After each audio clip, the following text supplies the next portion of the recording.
eu estaria aqui na igreja no domingo que vem, que seria o dia do culto missionário, mas foi antecipado para esse domingo. Então vocês têm aqui à frente um missionário que vai falar sobre missões, tá? Então hoje é um culto missionário, que eu acho que na semana que vem não será. Se bem que eu acho que para a igreja de Cristo todo culto tem que ser missionário, né? Todo culto é um culto que nós aprendemos e somos enviados para ir e frutificar. Então louvo a Deus por estar aqui com vocês. Como já foi dito, né? Está aqui a minha esposa Priscila. Nós estamos aqui em Dourados há cerca de um mês e pouquinho. Mudamos no meio de janeiro, mas tivemos que voltar para São Paulo. Nós viemos do Paraná, da cidade de Arapongas, uma cidade dos passarinhos, né? Então o pessoal até brinca que quando nós íamos em uma igreja, diziam que na igreja tinha o privilégio de ter um casal de arapongas. Arapongas é um pássaro que faz muito barulho, né? O problema é que nós temos no Paraná também uma cidade chamada Cascavel. Então eu dizia que era muito perigoso quando colocavam um casal de arapongas do lado do casal de Cascavel. Então, nome de cidade dá um pouquinho de problema. Mas nós chegamos então, voltamos para São Paulo, porque nós somos, além de missionários da Missão Kaiowá, nós somos candidatos da APMT. Então nós estamos cumprindo os pré-requisitos da nossa Agência Presbiteriana de Missões Transculturais, pois o trabalho desenvolvido aqui em Dourados, e que é feito também com Ronaldo Lidório, lá em Manaus, e ali no Amazonas, e tantos outros, é considerado um trabalho transcultural. Então nós estamos aqui ainda nos acostumando com o calor aqui da região, né? Nos acostumando com o clima, mas uma coisa, sempre muito bem recebidos. Então nós agradecemos a igreja, a gente já tem estado aqui alguns dias, as nossas filhas têm acompanhado o trabalho aqui das crianças, e também o convívio, tem uns rostinhos que a gente já conhece aqui, né? Umas carinhas já conhecidas, um povo da missão. Então é uma alegria poder estar aqui com vocês nessa noite. Eu queria que você abrisse comigo a sua Bíblia, Atos capítulo 20, Atos capítulo 20, e eu vou ler com os irmãos do verso 17 até o 24. Atos, capítulo 20, do verso 17 até o 24. Os irmãos encontraram?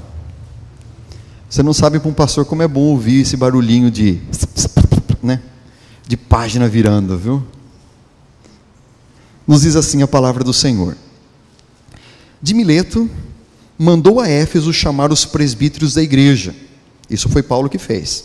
E quando se encontraram com ele, disse-lhes: vós bem sabeis como foi que me conduzi entre vós em todo o tempo, desde o primeiro dia em que entrei na Ásia, servindo ao Senhor com toda humildade, lágrimas e provações, que pelas ciladas dos judeus me sobrevieram, jamais deixando de vos anunciar coisa alguma proveitosa, e de vô-la ensinar publicamente, e também de casa em casa, testificando tanto a judeus como a gregos, o arrependimento para com Deus e a fé em nosso Senhor Jesus Cristo. E agora, constrangido em meu espírito, vou para Jerusalém, não sabendo o que ali me acontecerá, senão que o Espírito, de cidade em cidade, me assegura que me esperam cadeias e tribulações. Porém em nada considero a vida preciosa para mim mesmo, contanto que complete a minha carreira e o ministério que recebi do Senhor Jesus, para testemunhar o evangelho da graça de Deus. Você poderia repetir comigo esse último verso 24? Vamos juntos? Porém em nada considero a vida preciosa para mim mesmo, contanto que complete a minha carreira e o ministério que recebi do Senhor Jesus, para testemunhar o evangelho da graça de Deus. Ó Deus, nós te somos gratos pela oportunidade ímpar que o Senhor nos dá, por estarmos em liberdade aqui, podendo abrir a tua palavra e nela meditar. Nós sabemos, ó Deus, da nossa humanidade, e por isso pedimos que o teu Espírito seja aquele que nos unja, não apenas a mim que estarei falando, mas a cada coração aqui, para que sejamos como aquele solo preparado, para que, em caindo a semente, possa estar germinando e frutificando para a eternidade. Fala aos nossos corações, além das palavras ditas, é o que eu te peço, em nome de Jesus. Amém. Meus amados, o que eu queria estar compartilhando com vocês nessa noite é um pouco a respeito de objetivos da nossa vida. Eu confesso a você que eu nem sonhava que um dia eu estaria trabalhando aqui na Missão Kaiowá, muito menos morando em Dourados. Eu venho de uma cidade do interior de São Paulo chamada Itatinga, foi de onde, né? Eu convivi, né, no presbitério com o Balbino, e como todo mundo, como todo jovem, querendo viver uma vida cristã, mas tendo os meus desejos, tendo a minha vontade profissional, trabalhando, fazendo as nossas viagens. Na época nós tínhamos a diversão que a gente tinha no acampamento anual dos jovens, a gente ia de trem, ficava hospedado em colégio, dormindo no chão, né, comendo aquelas comidas que faziam em acampamento, carne com batata era o que tinha de gostoso. Esse a gente ficava esperando, quando tinha 2 no ano era uma alegria. Mas um dia eu senti que Deus tinha algo para a minha vida, e então eu aceitei um chamado de Deus. A partir disso eu fui para algumas missões e não entendi que estava preparado realmente para o ministério. Então eu fui para o seminário, eu fui cair lá em Londrina, no Paraná, enviado pelo presbitério de Botucatu. Ali eu fiz o curso, de teologia, mas antes disso eu fui fazer um curso, eu cursei administração de empresas, e depois passei muito tempo da minha vida questionando: Deus, se o Senhor sabia que era para eu ser pastor, por que me mandou primeiro fazer um curso de administração? Eu perdi 4 anos da minha vida trabalhando num banco do estado de São Paulo, como bancário, estudando com dificuldade, para depois eu fazer seminário e ser pastor. Então, fui para o seminário, ali Deus estava já preparando a minha vida. Foi lá no seminário que eu conheci a minha esposa, e sempre quando eu pensei em ir para o seminário, o meu desejo era campo missionário. Eu tinha uma vontade muito grande de ir para a África. Quando eu olhava aquelas cenas na televisão, na minha mocidade, o grande problema era a Etiópia, que eram as poucas notícias que chegavam para a gente do mundo, e aquilo corroía o meu coração quando eu via aquelas cenas, e eu dizia: Deus, eu tenho que fazer algo. E então, para mim ir para o campo, não me enviavam se eu não tivesse um curso bíblico. Por isso, eu fui parar em um seminário teológico. Eu pensei o seguinte: se eu tenho que fazer um curso, eu vou fazer um da minha igreja, para que eu possa então ter o reconhecimento da IPB. E por isso eu fui até Londrina, e abençoado da mão de Deus. A gente não entende as coisas, mas Deus entende. A gente quer uma coisa, Deus faz outra. Já teve alguma coisa na tua vida que você queria uma coisa e não deu certo? Sim. Para essa coisa você pode olhar para trás e pode dizer: obrigado, Deus, porque o Senhor não fez o que eu queria. Você está comigo nessa? Então levanta a mão se você não tem perigo de dormir. Opa, tem gente comigo. Olha, quando a gente olha para trás, nós somos às vezes que nem criança que quer brincar com faca, com fogo. Mas como um pai sábio não dá essas coisas para o filho brincar, porque sabe que ele não sabe como trabalhar com isso, Deus assim é um pai muito mais amoroso. E por isso Deus me levou, no tempo certo, ali para Londrina. E eu pensava assim: além do curso de teologia, eu queria fazer alguma coisa para ajudar o povo. Tentei até pensar em cortar cabelo, mas botaram uma tesoura na minha mão, falei: não dá para mim, só vai sair caminho de rato, então desisti. Mas eu pensava assim: olha, quem sabe, na área da saúde. Meu irmão, está ali a minha esposa para dizer. Ela diz que eu tenho problema com sangue, eu discordo, eu tenho problema com corte.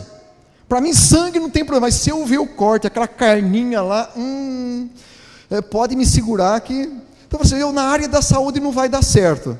Mas Deus tinha preparado, porque ao mesmo tempo Deus também estava trabalhando o coração de uma outra jovem que queria ser outras coisas e não enfermeira, que queria talvez ser artista de televisão, que queria ser farmacêutica, mas que Deus a levou para um curso de enfermagem. E Deus nos uniu nessa história. Eu conheci a minha esposa, que está ali, a Priscila, enfermeira, e nos casamos. Eu no 2º ano de teologia, ela fazendo o 2º ano de enfermagem. Quando concluímos, recebemos um convite. Estão precisando de um casal em Moçambique, para trabalhar com órfãos de guerra, um lugar chamado Casa das Formigas. Eles precisam de um administrador e de uma enfermeira. Sendo pastor, melhor ainda, Pensei eu: por isso que eu fiz o curso de administração. É agora, nós vamos para o campo. Nós nos preparamos, nós havíamos, né, a nossa casinha montada, casa de estudante, mas de uma hora para outra a porta se fechou. A irmã queria nos receber, entendeu que não era a hora de receber ninguém, não era nós, não queria receber ninguém. O Brasil queria mandar, mas ela não queria receber, então não fomos. Nos decepcionamos, mas louvamos a Deus até agora, porque nós iríamos sofrer muito. O tempo passou, fui pastorear igrejas, pastoreei algumas igrejas, inclusive uma em Arapongas, que é a última cidade por onde estávamos, e nessa história nós começamos a trazer grupos até a Missão Kaiowá. Trazíamos no final do ano com aquela alegria, e vinha 3 dias e ia embora, né? Ficava e ia embora. Mas no último ano, né, o ano retrasado, há um ano atrás, antes de irmos embora com o grupo, o reverendo Benjamin, né, o diretor da missão, chegou a mim, a minha esposa, e nos fez um convite, falou assim: olha, eu preciso de ajuda, eu tenho já, né, meus 67 anos, há muito trabalho a fazer aqui, e eu quero convidar vocês, para que vocês venham trabalhar conosco. Confessamos aos irmãos, porque foi muito complicado, muito choro, da nossa igreja, ali de Arapongas, e um adendo aqui, o presbítero Paulo Budini, ele foi minha ovelha lá em Arapongas, Deus mandou ele 3 anos antes para cá, ele tem sido, né, representando essa igreja, uma bênção nas nossas vidas, pois a reforma da casa, o cuidado, a nossa chegada, tudo que precisávamos, tínhamos uma família que já conhecíamos aqui, e nessa, Deus foi movendo os nossos corações, e confirmando, e mostrando que Deus, a gente tem um objetivo, mas Deus tem outro, e agora, né, há 1 mês e pouco, estamos residindo aqui, eu estou trabalhando, eu sou o diretor do Instituto Bíblico, aqui nós temos um professor do Instituto Bíblico, você fala, nossa, que cargo importante, né? Não, o diretor e professor aqui lava a parede, né? Se precisar vai lavar a panela, vai buscar o indígena lá no meio da aldeia, 5 horas de viagem, quebra carro, conserta. Na obra de Deus não tem, todos trabalham, todos dispostos a fazer algo. Você está disposto a que Deus te use? Amém? Meu amado, voltando agora ao texto, só para você situar, para saber, né, quem nós somos e o que nós estamos fazendo aqui num dia de um culto missionário. Posso dizer a você, eu não tenho tudo claro na minha mente do que Deus quer da minha vida, mas uma coisa eu sei, eu estou me colocando nas mãos dEle, às vezes com dúvidas, mas a certeza de que Ele vai à minha frente. Você tem certeza que Deus está indo à tua frente? É isso que eu quero falar com você nessa noite. Meu amado, objetivo na vida, não sei se você já percebeu, todo dia antes de você sair de casa, sem que você perceba, você traça os objetivos para aquele dia. Você tem que ir para o seu trabalho, você escolhe a melhor rua, você vai fugir daquela que tem trânsito, se chover você sabe que não pega aquela estrada, você sabe que tem que passar, deixa a criança na escola, você sabe o horário e vai, você traça algo para aquele dia, são objetivos que você traça. Você quer fazer uma viagem no final desse ano, você já começa a traçar um objetivo, você guarda dinheiro para aquilo, você faz a tua agenda de forma com que você possa ir com a tua família, a esposa pede a férias na mesma data que você escolhe uma data que os filhos não têm aula, não é assim que funciona? São objetivos. Você vai reformar a tua casa, você já começa a pensar, vou precisar de um arquiteto, não vou, quanto que eu vou gastar, e vem, procura o pedreiro, não acha. Você está criando e fazendo, traçando objetivos na sua vida. Quando eu traço um objetivo na minha vida, me facilita, porque eu acabo chegando mais fácil ao lugar. Suponha que você marque uma viagem de férias, né? Você já sabe para onde você vai para Natal, é bem gostoso, né? Uma praia bonita, gostosa, vai visitar Natal. Quando você definir o objetivo, daí com o objetivo você vai pensar, do que eu vou? Bom, de carro é muito longe, né? De bicicleta dá para ir? Impossível, né? Então o melhor caminho que é avião. Puxa, mas o avião é caro. Quando eu sei para onde eu vou ver a dificuldade e o que eu vou precisar fazer para chegar até lá. Quando eu sei para onde eu vou e como eu evito o supérfluo. Tem gente que gosta de comer, não tem? Você gosta? Imagine se você resolve, não, onde eu vou tem que levar minha geladeira, né? Eu preciso, porque é imprescindível que eu leve a geladeira. Bom, você sabe que você vai de avião, não dá para levar geladeira, né? É impossível, vamos para qualquer lugar, né? Há coisas que você traçar do teu caminho, você sabe que você não pode levar. E você começa a focar para que você possa chegar onde você quer. Grande problema que nós temos. Muitas vezes na vida cristã, nós não temos uma mesma consciência de que Deus tem algo para a minha vida. E há muitos cristãos que não sabem para onde vão. Sêneca, um filósofo do passado, ele disse o seguinte: você precisa saber para que porto você está rumando. Na época eram os barcos, né? Você precisa saber para que porto você está rumando, para que você possa então aproveitar os melhores ventos para chegar lá. Acho que você, a gente explicando um pouquinho, na época dele era um barco à vela. O barco à vela só funciona como? Tem que ter o quê? Vento, não tem? Mas eu suponho que eu estou querendo ir lá perto de onde está aquele relógio. Se bater um vento vindo de cá, eu abro a minha vela e eu vou, não é? Gente, eu não sou velejador, acho que talvez o velejador consiga até pegar vento contrário. Como eu não entendo nada disso, vou ser simplista. Se bater um vento bem fraquinho indo para lá, eu vou levantar a minha vela. Mas se vier uma ventania de cá, eu não vou levantar a vela, porque eu vou para trás. Concorda comigo? Se vier um vento de cá, também não adianta, porque eu vou para lá. Se vier um vento de lá, não adianta, eu vou para cá. Enquanto o vento não me levar para aquele lado, eu abaixo a vela e fico quieto. Se der para remar um pouquinho, eu remo, senão eu fico quieto. Passou um ventinho pequeno, mas é para lá, então eu pego e eu vou. Meu amado, tem muito cristão que para ele não importa, ele não sabe para onde ele vai. Ele não sabe o que Deus quer da vida dele. Então o vento que passa, ele pega, ele vai para lá. Faz movimento, está em tudo, faz tudo, mas ele não sabe o que Deus quer da sua vida. Está sempre em movimento, mas não sabe o que Deus quer da sua vida. Eu já vou dizer de antemão, meu irmão, como eu gostaria que Deus mandasse uma carta, né? Que viesse assim definido: Nivaldo, o teu objetivo é esse, você vai viver. Quando sabe aquela carta que vem do céu, que você abre o selo, sai aquela, né? Sai aquela luz de dentro, e você pensa, agora eu sei. Nós não recebemos desse jeito. Mas uma coisa, Deus tem um objetivo para a sua vida. Deus criou você e a mim. Deus nos colocou nesse tempo. Nós estamos em 2013, nesse dia. Deus sonhou que eu e você estivéssemos vivos hoje, porque Ele tem algo a realizar através da minha e da sua vida. Deus tem algo para fazer através de nós. Muita gente pensa que o nosso objetivo, e não é o nosso caso, tá? Não acontece com ninguém de nós aqui, mas há muitas igrejas hoje lotadas, onde as pessoas estão pedindo o carro novo, a viagem, a saúde, mas poucos estão perguntando: Deus, o que o Senhor quer da minha vida? Porque o Senhor me deu saúde hoje.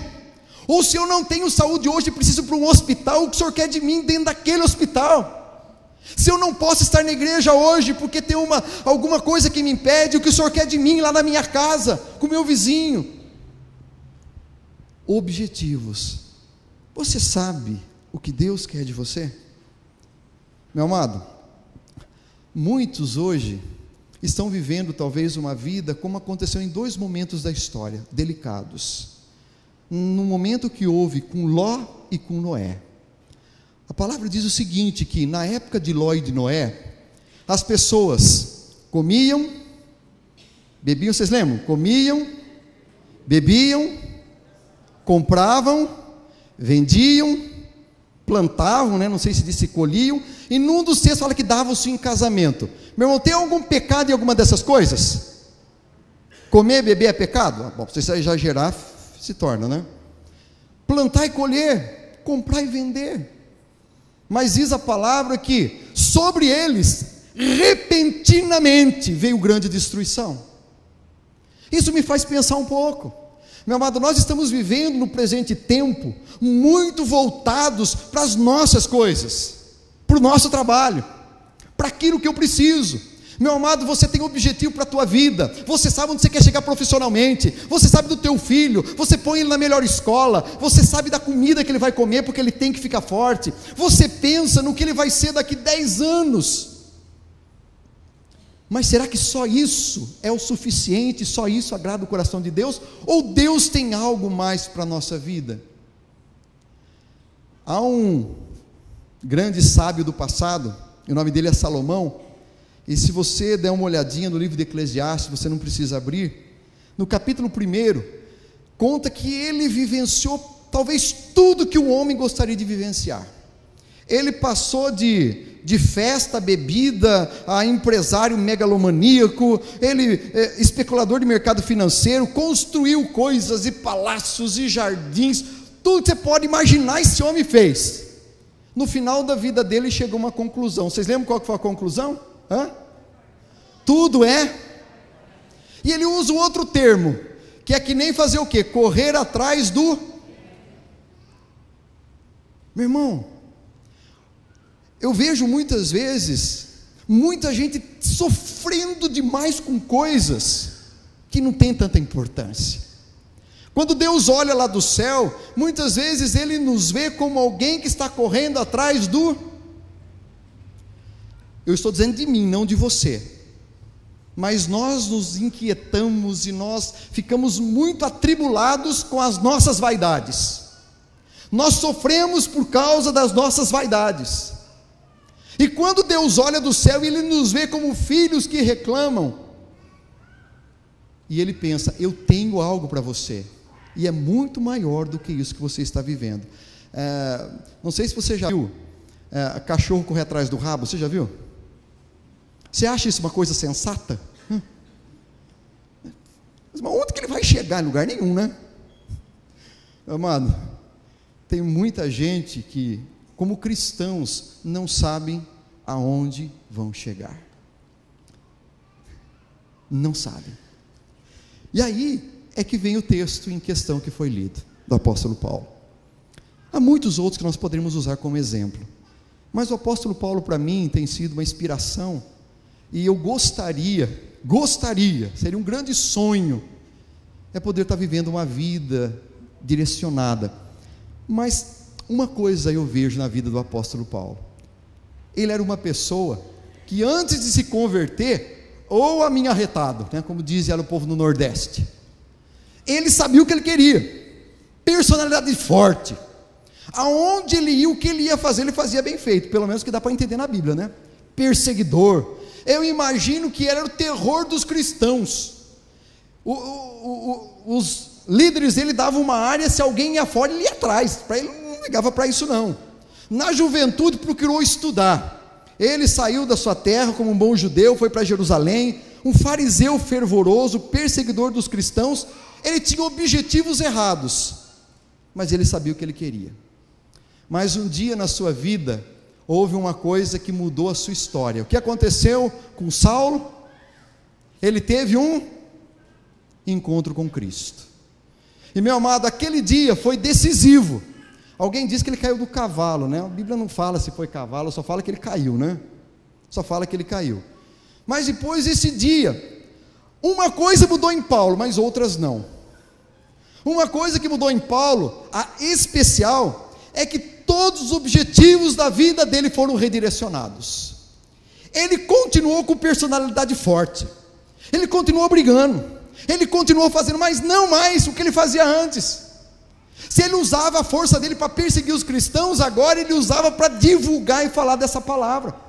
Se ele estudava muito antes para ser um bom judeu, agora ele ficava aos pés de outros para poder conhecer, dos apóstolos, para conhecer a palavra. Se ele antes era uma pessoa que procurava fazer tudo da melhor forma, ele continuou fazendo, mas uma coisa se via: Paulo não era mais o mesmo. Ele tinha um objetivo na vida dele, o objetivo dele era glorificar o nome do Senhor Jesus.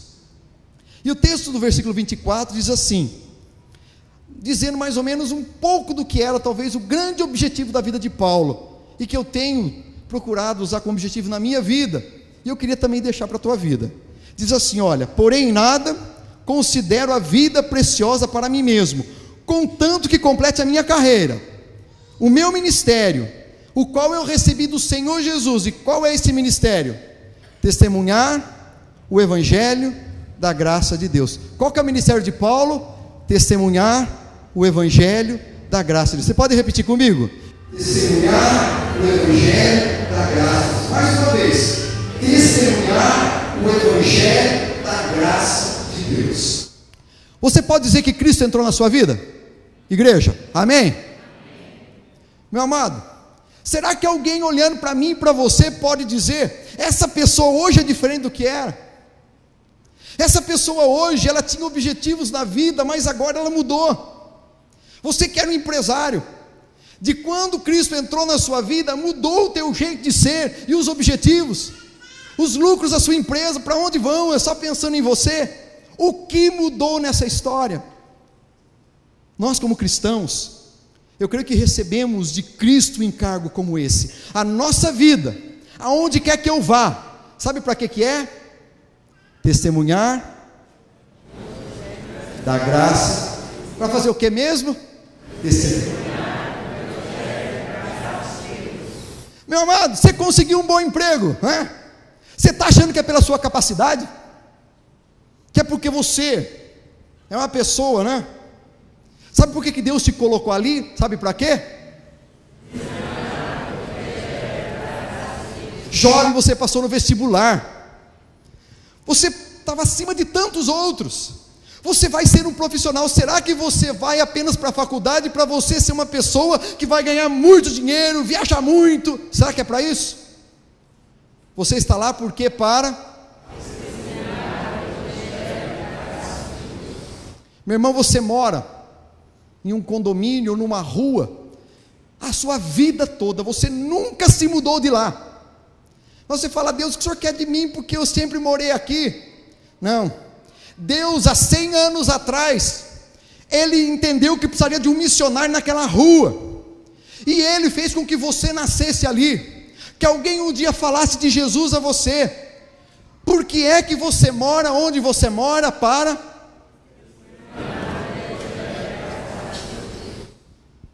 Meu irmão, não existe um lugar em que nós estejamos em que Deus não deseje que aquilo que nós temos e somos seja usado para que Ele seja conhecido, e a graça do que Ele é possa ser revelada. Muitas vezes nós nos deleitamos com o que Deus pode dar. É bom ser abençoado por Deus ou não? É bom ter saúde? É bom poder chegar em casa e ninguém mexeu nas suas coisas? É ruim quando alguém rouba a gente, não é? Né? Então uma sensação de... Ou quando você abre um exame, você está ali com, né, o HDL meio... É HDL? É HLD? Né? Está meio descompensado ali. É ruim, não é? Né? Os irmãos sabem. O pior ainda para a mulher quando sobe na balança. Não, homem não tem disso, né? Mas a mulher sobe da balança e viu que o ponteiro está quebrado. Tem tanta coisa que nos descompensa. E você olha aqui para Paulo. Paulo diz o seguinte: ó, eu não tenho a minha vida preciosa para mim mesmo. Deus não tem que me deixar sempre em paz. Deus não tem que em todo tempo me deixar com toda a provisão que eu preciso. Porque uma coisa eu tenho no meu coração: eu fui chamado por Ele para testemunhar desse evangelho. Se eu precisar sofrer, eu vou sofrer. Se eu tiver que apanhar, eu vou apanhar. E Paulo apanhou ou não? Ele passou por alguns naufrágios, não passou? Eu digo o seguinte: se eu tivesse passado por um, nunca mais subia num navio. Você também não era assim? Eu ia pegar uma fobia. Assim, agora eu tenho trauma. Para ele, Paulo sabia. Quando ele estava indo para Roma, lembra da história dele para Roma? É quase uma das últimas histórias dele ali, eu acho que capítulo já 28. E ele avisa, né, que o navio haveria de naufragar. E ele ora. No meio de tudo aquilo, um anjo vem falar com ele. Eu fico imaginando o seguinte: o barco está para afundar, e Paulo vendo o anjo. Todo mundo em desespero, e Paulo falando com Deus. Meu amado, sabe o que é isso? É uma certeza na vida de que eu não vou partir dessa terra enquanto Deus não cumprir o que Ele tem para a minha vida. Deus havia dito: Paulo, você vai testemunhar em Roma. Ele foi de primeira classe para Roma? Ele foi na pior classe. Mas uma coisa, ele ia chegar porque Deus falou que ele iria. De repente, Deus mandou ele, né? Um navio vai afundar. Mas acho que ele sabia: Deus quer que eu chegue em Roma. Se eu vou chegar de navio, grudado num pedaço de tábua, né? Naquela época não tinha boia, né? Eu vou chegar nadando, não importa, eu vou chegar. Quando o navio ali afunda, conseguem se salvar e chegam à ilha de Malta. Lembra da história? Eles estavam fazendo uma fogueirinha, né? O que aconteceu com Paulo?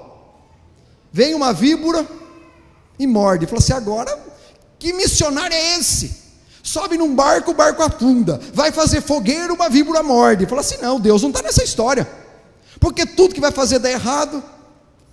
Mas mais uma vez, Paulo glorifica a Deus, porque ele não morre com aquilo, e ele chega até Roma. Ele chegou em Roma, todo mundo para quem Paulo testemunhou se converteu? Não, mas Paulo sabia uma coisa: ele estava o quê? Cumprindo o chamado de Deus para a vida dele. Escuta aqui, você não tem um chamado para ser rico, amém? Você também não tem um chamado para ser pobre. Você tem um chamado para ser um servo de Deus, e para o servo de Deus, ele tem uma promessa, de que nada nos faltaria.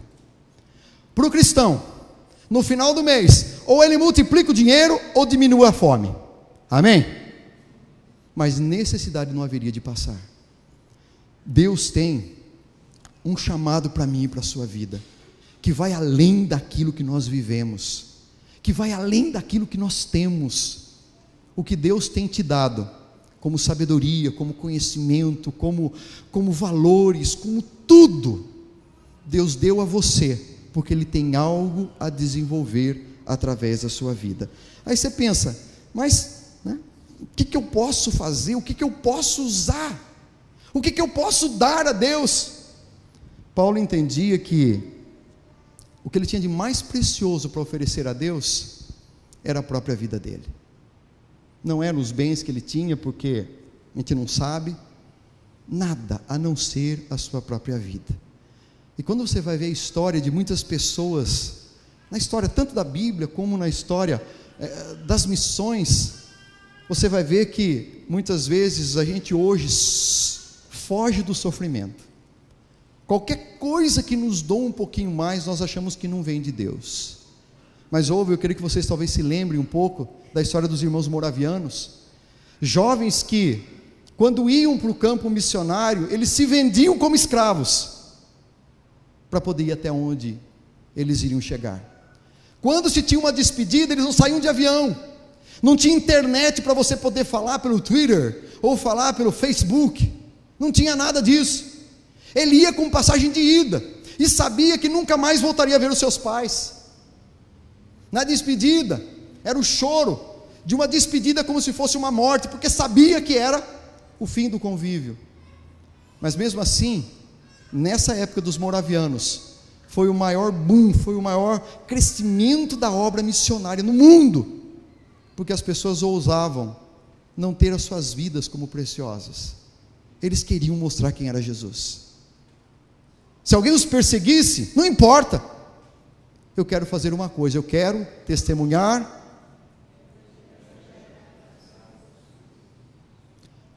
Meu irmão, eu tenho entendido isso para a minha vida. Reverendo, a gente pode entender isso, né?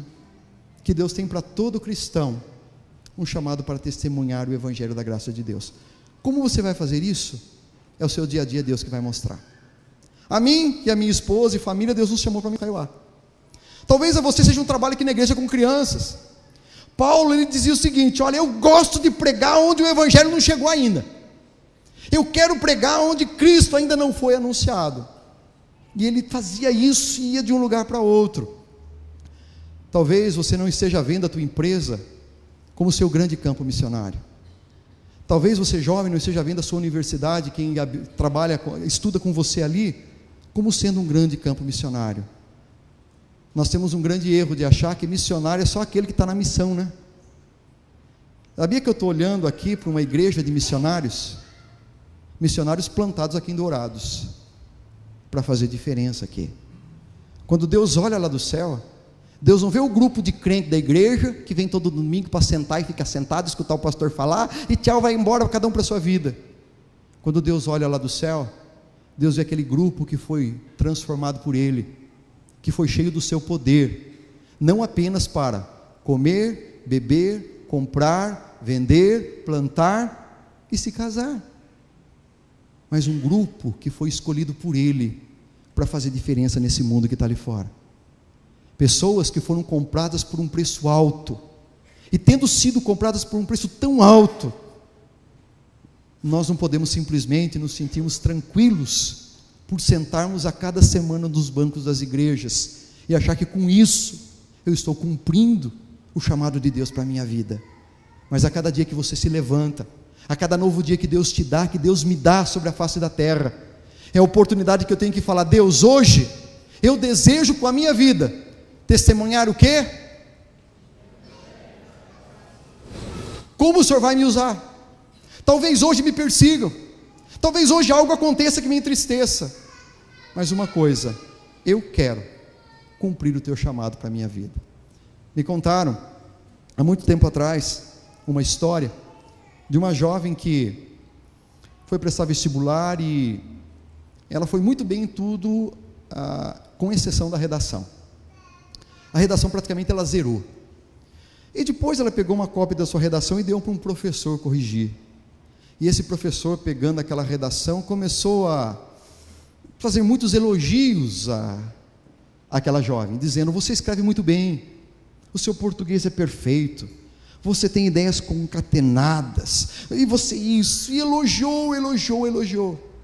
Ao final de tudo, uma interrogação ficou, e ela perguntou: mas professor, se o senhor diz que eu escrevo tão bem, por que eu tirei 0? Sim, filha, você só errou em uma coisa: leia o tema que havia sido proposto para a sua redação. Você escreveu muito bem sobre o que você quis, não sobre aquilo que havia pedido que você escrevesse. Você escreveu muito bem sobre o que você quis, e não sobre aquilo que havia sido proposto a você. Pergunta que eu faço mais uma vez: Deus é aquele que nos criou, só Ele sabe o tema da redação da nossa vida, só Ele sabe o porto para o qual eu e você rumamos. Você tem se questionado, pedindo que Deus fale e mostre a você o que Ele quer da sua vida? Não basta você escrever a sua história tem que ser escrita com as penas do Todo-Poderoso. Ele é o Senhor da sua vida. Deseje que Ele faça parte das escolhas da tua vida, porque eu tenho certeza que essas escolhas serão as melhores. Se vier sofrimentos, não importa, porque você sabe por que você está sofrendo, porque você fez a escolha de viver para a glória e honra dEle. Paulo chegou no final da vida dele e pôde dizer: combati, completei, o que eu faço? Amado, eu estou dizendo por mim.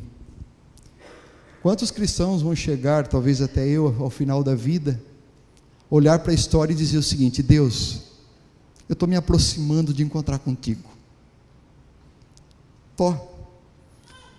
99 anos, se Deus me der esse privilégio, você gostaria? 99,99. E você fala assim: Deus, eu usei toda a minha vida para mim mesmo, eu nunca me preocupei em falar do teu nome para quem estava do meu lado, eu nunca me preocupei em ser um testemunho, eu vivi uma vida correta, eu não matei, eu não roubei, eu usei bem meu dinheiro, eu era dizimista na igreja, mas eu podia ter feito mais. Quantos cristãos hoje têm muito medo de morrer?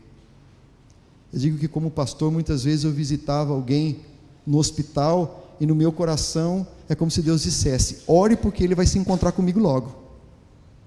Mas eu dizer para aquele irmão que ele ia morrer, era perigoso ele grudar o meu pescoço, porque eu tinha que orar para ele levantar na força do poder de Deus. É isso, né?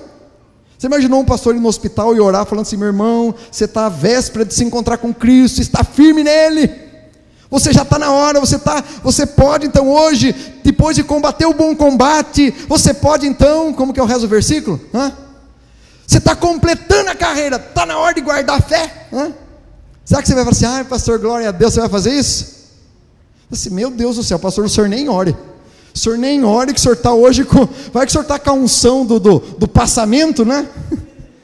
Vai que o senhor está com aquela unção de picotar a passagem do céu, então que não seja hoje. Mas meu amado, você tem dúvida que você vai morrer? Ai, não vou nem perguntar porque o negócio é complicado. Se tem uma coisa, você tem que saber que você vai morrer. Se você vê uma régua da vida, a Bíblia fala que, você chegando depois dos 80, o negócio fica complicado. Eu cheguei nos 45, na minha régua eu já passei do meio. Meu irmão, você que está com 70, já está chegando. A nossa vida passa, e nós vamos ter que um dia chegar diante do Cordeiro. O que nós teríamos a oferecer a Ele? Ele falou assim: não, Deus, olha, minha vida foi muito boa, olha, eu construí 2 casas, 3 casas, olha, eu deixei 5 casas para os meus filhos. Ele falou assim: eu vi, estão brigando lá, estão quase se matando por causa das casas que você deixou para eles. Essas coisas não contam. Eu não vi nenhum velório que atrás do cortejo, né, fosse caminhão de ouro, né, vaca, né, bois, caminhão de bois. Vocês viram algum? Vocês viram urna com gavetinha para pôr anel de ouro, esse negócio todo? Viram? Eu não vi. Mas sabe qual que é o ouro que eu levo para o céu? O investimento que eu faço em vidas que não conhecem a Cristo. Talvez você não tenha tantas conversões, mas você faz a sua parte, porque a parte de Deus que é complicada, e deixa com Ele. Eu e você temos que falar, a Ele cabe converter os corações. O meu desafio mais uma vez é esse. A cada dia eu pergunto de novo a Deus: Deus, será que eu estou no tempo certo? É isso que o Senhor quer da minha vida, da minha família? Eu queria que você a cada dia se perguntasse: Deus, qual que é o rumo que o Senhor quer de mim? Qual é o tema da redação da minha vida? E eu quero poder a cada dia, como Paulo, fazer o quê? Testemunhar o Evangelho da graça de Deus. Qual que é a mesma história? Testemunhar o Evangelho da graça de Deus. Se você levar isso no teu coração hoje, eu vou sair com o coração satisfeito. Eu queria orar por você. Vamos dobrar nossas cabeças? Pai, eu me coloco diante de Ti como alguém que precisa da Tua graça, sobre mim, sobre a minha família, nos capacitando para podermos vivenciar aquilo que o Senhor tem para nós. E eu sei, ó Deus, que tantos irmãos aqui têm vivido uma vida segundo o Teu coração, têm procurado se envolver, desejando que o Senhor os use, aqui na igreja, fora da igreja. Mas, Senhor, sempre é bom a gente reavaliar os nossos corações. Há muitos cristãos entristecidos contigo, com a igreja, porque não alcançaram o que gostariam de ter, não conseguiram aquela promoção, aquilo, enquanto essas coisas são tão pequenas, perto do que o Senhor quer fazer através da nossa vida. Eu quero pedir a Deus que o Senhor use cada um dos Teus filhos aqui, de forma que o Senhor seja visto, reconhecido, que as pessoas, quando olharem para mim e para os meus irmãos aqui, não apenas vejam como os membros da igreja presbiteriana, mas como pessoas que conhecem o Deus vivo, que tem um amor profundo, que tem um carinho, um cuidado, que tenha tempo para ouvir as pessoas, que tenha tempo para poder falar daquilo que é importante, que as pessoas não sejam para nós apenas um canal para aquilo que nós necessitamos, mas que cada pessoa que Deus colocar do nosso lado, sejam pessoas que nós entendamos que o Senhor separou, para que fôssemos para elas um testemunho vivo.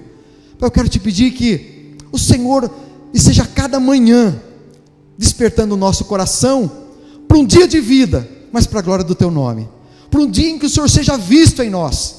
Se a gente perder as estribeiras ou fazer algo errado, que o Teu Espírito nos convença daquilo, que nos arrependamos, peçamos perdão a Ti e às pessoas, e possamos caminhar, porque numa caminhada dessas eu sei que não vai faltar a Tua presença e o Teu cuidado.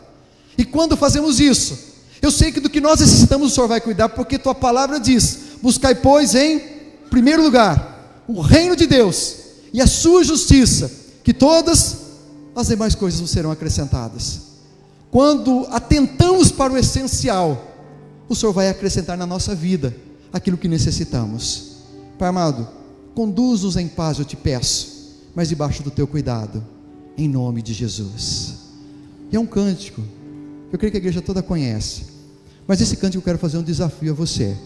Você fala assim: Deus, olha, eu quero, a partir de agora, talvez você já tenha fazendo isso sempre, mas eu quero fazer isso com um objetivo de mente, eu quero levantar e pensar nisso, eu quero testemunhar. Durante esse cântico, eu quero que você coloque em pé comigo para a gente cantar.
nós vamos juntos testemunhar o Evangelho da graça de Deus. Amém? A igreja pode se assentar.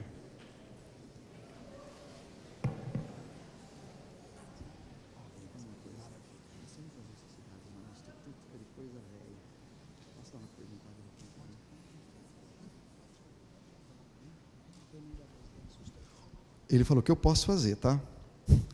Seguinte, nós estamos começando uma nova etapa no Instituto Bíblico. E nós estamos recebendo ali, são 6 famílias, Terenas, Chavantes e Caiuás. E cada família, na verdade, sempre com os filhos, né? Então o mínimo que tem é 2 e o máximo é 6, por enquanto. E todos eles vêm para a missão quase sem nada. Sem fogão, sem geladeira, sem televisão. Cama nós construímos. Mas ainda para umas 4 famílias, ainda falta fogão, geladeira. O meu pedido é o seguinte: de repente você tem alguma coisa em casa que está te atrapalhando. Você fala, eu não aguento mais ver essa geladeira. Esse fogão aqui para você talvez não sirva mais. Mas ali, para aquela casa, vai servir. Você já comprou aquela televisão, né? De LED, né?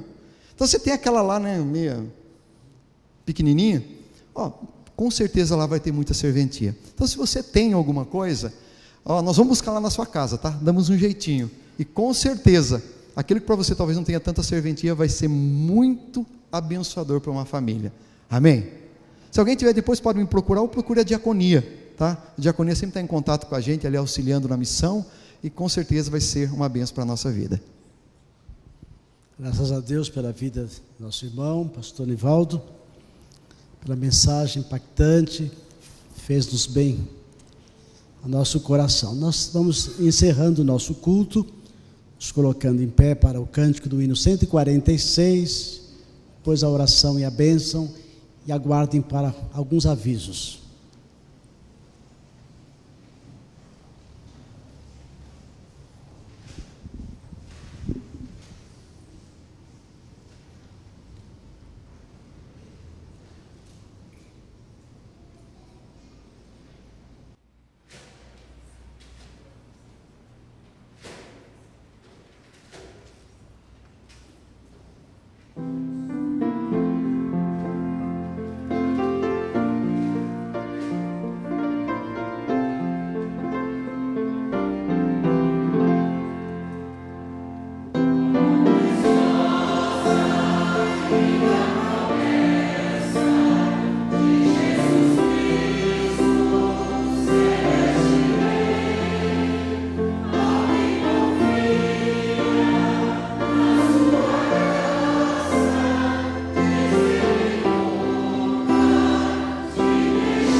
nós faremos a oração dos senhores, e o Nivaldo vai impetrar a bênção, um amém tríplice, e estaremos dando poucos avisos.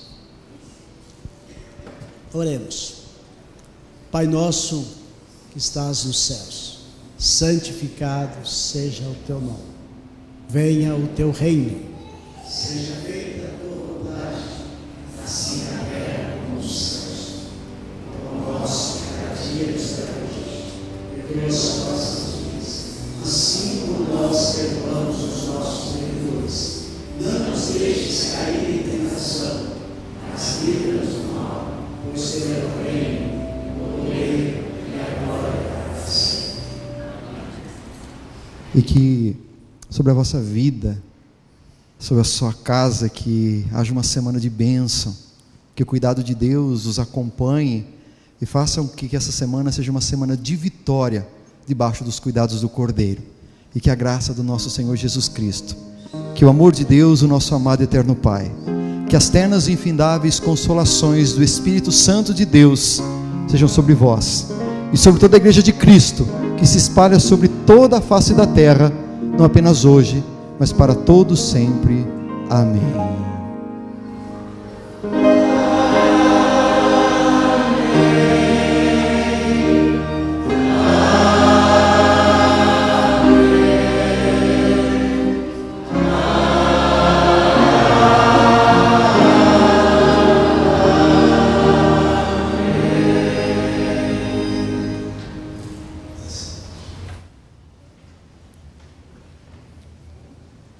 Saudamos com alegria os visitantes que estão conosco, conforme nos foi entregue aqui. Está a Marta, o Paulo, a Hernânia, a Fernanda, a Eliette, a Arari, Gesiel, o Adelino e a Cleonice. Por favor, os visitantes se coloquem em pé para que possam ser cumprimentados, recebidos pela comissão de recepção. Quero dizer que é uma alegria recebê-los nesta casa de oração, e que volte sempre que desejarem congregar, cultuar a Deus. Muito bem,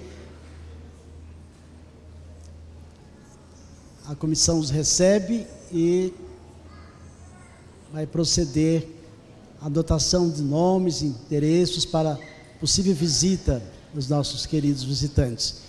Meus irmãos, só lembrando, conforme está no boletim, me pediram que saltasse isso aqui, será no dia 16, próximo sábado, enlace matrimonial do Melquisedeque e Ana Flávia. Toda a igreja está convidada.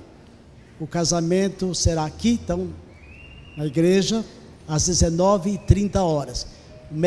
O Melquisedeque e a Ana Flávia receberão a bênção matrimonial. Se algum oficial da igreja tem algum comunicado a fazer que não esteja no boletim, Ana Elza.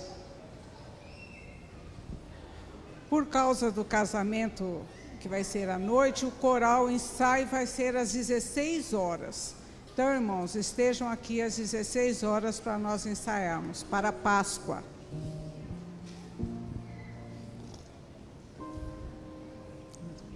Deus os abençoe, vamos todos em paz. Ótima semana, vamos recebê-los à porta.